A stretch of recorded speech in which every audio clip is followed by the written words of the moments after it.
Thank you for joining. My name is Kayon Henderson. I'm currently the City of Tampa's Interim Housing and Community Development Manager. We're going to have 2 workshops posted on our website. The other one is specific to our public services grant. This one will be for our home funded programs as well as our CDBG public facility dollars.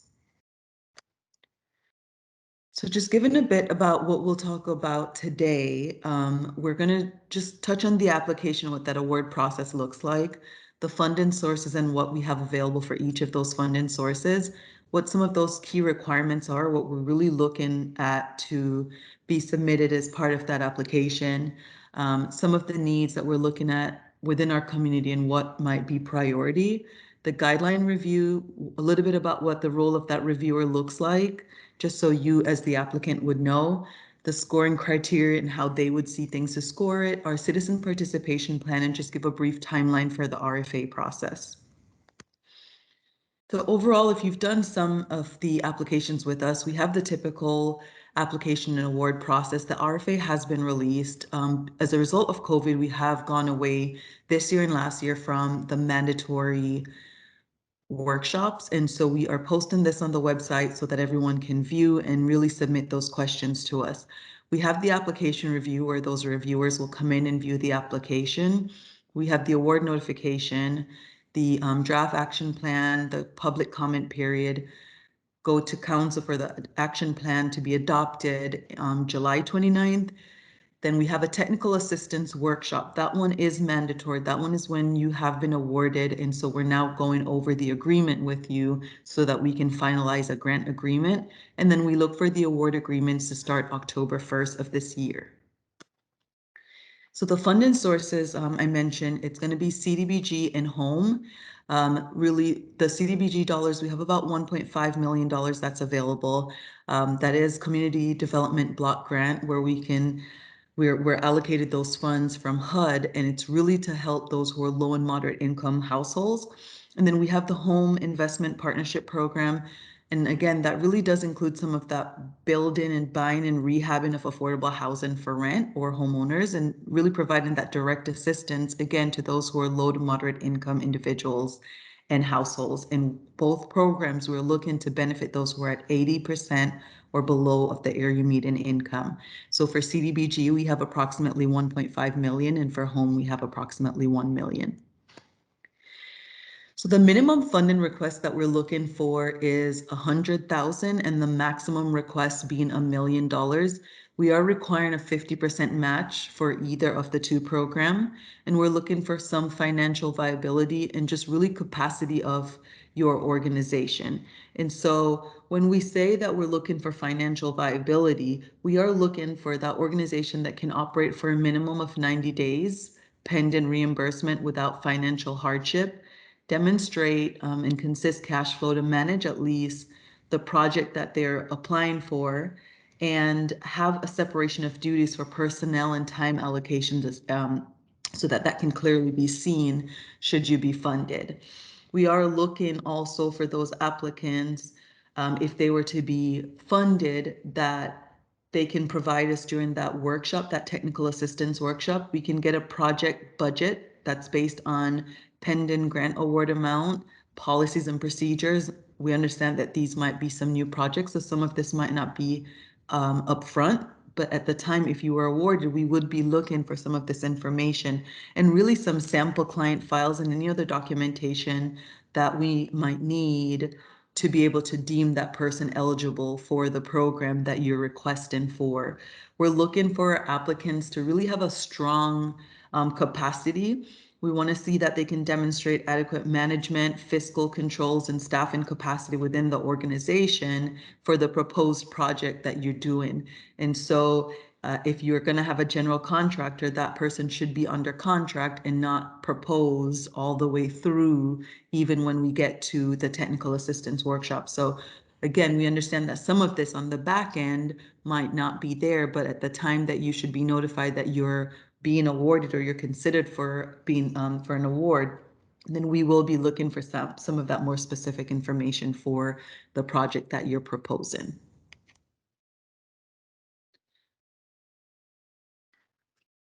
We have some of the guideline reviews. Guidelines may differ for each program. Like I said, we have public services that's going to be out also. So the guidelines may differ from there. For public service, it's really, we've listed what the priority needs are and what we're looking for. For home and for CDBG, we know that those are some new construction projects, or we're construction of rehab to facilities that benefit low to moderate income residents of Tampa. So just giving an example, someone might apply for public facilities because they need to rehab the facility for a homeless shelter, whereas public services does not allow such eligible activities. And so we also know that for your home funded projects, you could be looking of rehab for rental assistance or rental housing development.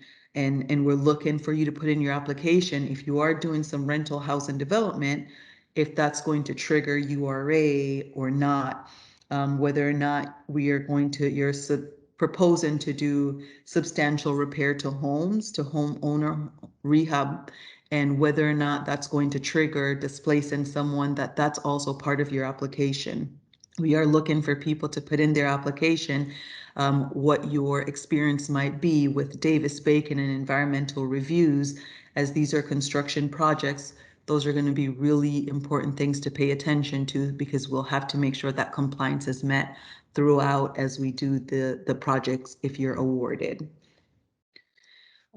All leverage and match-in funds should really be committed for the requested project and made available during the project period. So if we're looking to start the contract October 1st, we would like to see that you have that match documentation that will be at the time of the award and not end in September, but you're wanting to use it to move forward. It must be during the time of the actual project.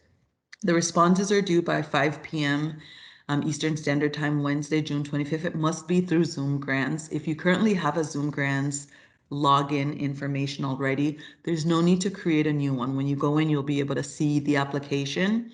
It's going to say request for application or RFA, and it will have 21-22 at the end for the fiscal year in which we're looking for. The questions are due and must be submitted in writing. They have to be submitted to me by June 18th, 2021 at 11:59 Eastern Standard Time. My email address is listed there, and then we'll return some responses to you by close of business on June 20th. If we should change the questions and allow for them to go beyond June 18th, that will also be posted on our website. So we talked about the role of the reviewer, just letting the applicants know what that might look like. The reviewers will go in and they will look at the documentation once city staff have looked at what is definitely required to be a part of your application. So we'll send those on. We're not going to send an application that's incomplete or not submitted properly to the reviewers. They'll help us make that final decision. It's not going to be their decision only, but their decision does help us to develop the annual action plan. They're going to evaluate in your proposal and then submit to the city really what they think that amount is that you should be funded and who we should fund. So they're not making the final decision, but they are giving us a huge input as to what we should fund. So this is what looks like for the scoring criteria for that reviewer. So when they go in and they see this, they're going to see what the maximum score is. So we'll already pre-enter those scores for each of them, and you'll see that as you go in to do your application. This is going to be a live, we'll send a Zoom link out. This part will be live as the reviewers go on to review the application, because we feel really strongly that applicants can only benefit from hearing some of what the reviewers have said to strengthen their application. So we'll put what that scoring is, and then they'll put what they would like to score, and it's weighted. If it's something that it's not applicable for them to score. So the minority business forms must be scored, but they are scored by a different department, not specifically from our housing department. So in order for it not to affect your final score, that section is then blocked off so that the reviewers are unable to score and it does not weight negatively on your final score. We have our fund and resources in RFP where this workshop will be listed, and so we'll put this there. If there's any addendum we'll certainly update it. We're also collecting everybody's questions to then email out, put it in Zoom Grants almost as a FAQ, as well as put it on our website, so you can not only get a response to your question, but also get a response to all the different questions that may have been asked in reference to the program that you're applying for. We have our citizen participation plan. We really want to make an effort to encourage participants to fill out the citizen participation plan. On the next slide, you'll see it. It looks a little bit small, but we have that on our website. As we develop our annual action plan, we really want to hear from some of the populations and make sure that we are incorporating the different programs and the developing new and innovative ways to benefit those who might be low and moderate income, those who might be minorities or non-English speaking, persons with disability, or public housing residents. We want to hear from our citizens to really bring a stronger community and bring the programs that we know will benefit them the best. So this is what that public survey looks like. It's really broken down into different sections. So you'll see how it has providing decent housing, and then the first one says counseling, for home buyers.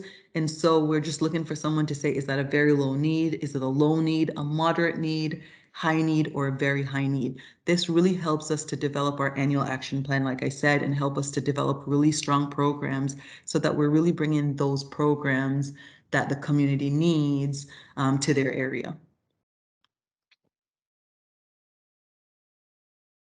Please note that dates are subject to change. Obviously, the dates that have since passed are no longer subject to change, but the upcoming dates could change. We have set our hearing for council approval in July 29th. That date will likely stay the same, August 15th, our final plan submission to HUD. That date is unable to change, and October 1st, 2021 is the fiscal year, so we're unable to change that date. However, we realize that we're working in really different times, and so if we should extend the RFA submission deadline, then we'll let you know. And if we extend as a result of the RFA submission deadline being extended, we do extend when the proposal review and recommendations come in. We'll certainly let you guys know also. Again, we really look forward to some of those new and innovative programs to assist those who are low to moderate income households. You know, we're looking to give funding to those applicants who are coming back that are really primarily assisting those who are homeless, or that can provide more affordable housing to our community, as we realize that that's a really critical need right now. That concludes the workshop. We look forward to all the questions that you may have. Again, if you have any questions, please submit them in writing to kayon.henderson@tampagov.net. Thank you.